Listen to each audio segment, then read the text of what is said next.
Whenever we talk about the richest people in the world, names like Jeff Bezos and Bill Gates automatically comes in our mind.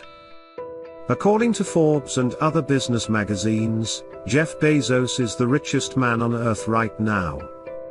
Whenever we check the richest people list on sites like Forbes, we see names such as Jeff Bezos, Bill Gates, Warren Buffett, Mark Zuckerberg, and the list goes on and on. But have you ever wondered why there are no names of any royal family members or any Sheikh or Saudi princes? Western Asian countries such as Kuwait, Saudi Arabia, Qatar, etc. are full of wealth. And many rulers and sheikhs in those countries live a much luxurious life than the likes of Bill Gates. They are surely wealthier. So, why are their names not on the list of Forbes?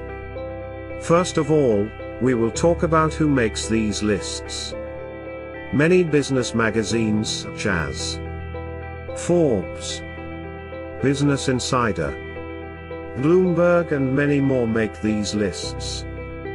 Even though the list in all these magazines is mostly similar, Forbes is said to be the most reliable among them. So how does Forbes collect the information of all these people around the world? One of the top editors of Forbes magazine, Kerry Dolan, has explained how they do it. Most of the businessmen come forward and cooperate with them.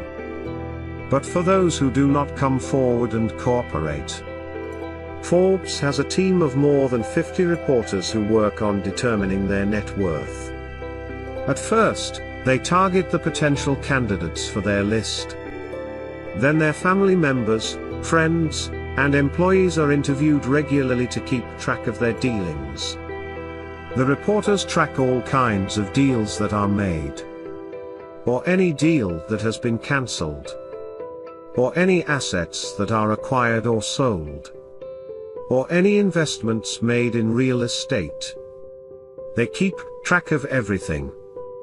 But Forbes isn't always correct when it comes to the valuation of people's net worth. During the years, Forbes has made mistakes on several occasions. But still, they are the most reliable among all the business magazines. So why doesn't Forbes include the royal family members or Saudi sheikhs? First of all, Forbes includes mostly self-made individuals whose net worth is above $1 billion. But there are a lot of names of businessmen who aren't self-made. For example, Mukesh Ambani, who comes from a rich background. So, here's how it works. For example, imagine a man has $10 billion and he is on the Forbes list. Now the man divides his wealth among 5 children, $2 billion each. The sons will not appear with the $2 billion net worth on the Forbes list.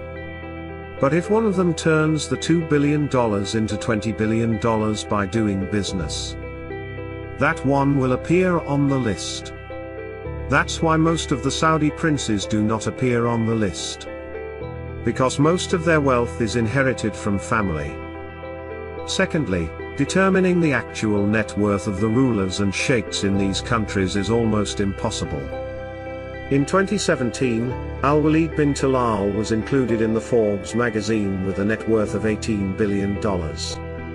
But after the list was published, Al-Walid said that the info is wrong and his actual net worth is 10 times higher. Ever since then, Forbes has decided to not include the royal family members of the Western Asian countries. Now when we come to British royal family, most of the wealth that we see the Queen and his family enjoy, those are not anyone's private property. All of them, the jewels and palaces, are Crown's property. So, whoever has the Crown of Britain can use the properties. They are owned by the Crown. That's why royal family members do not appear on the Forbes list.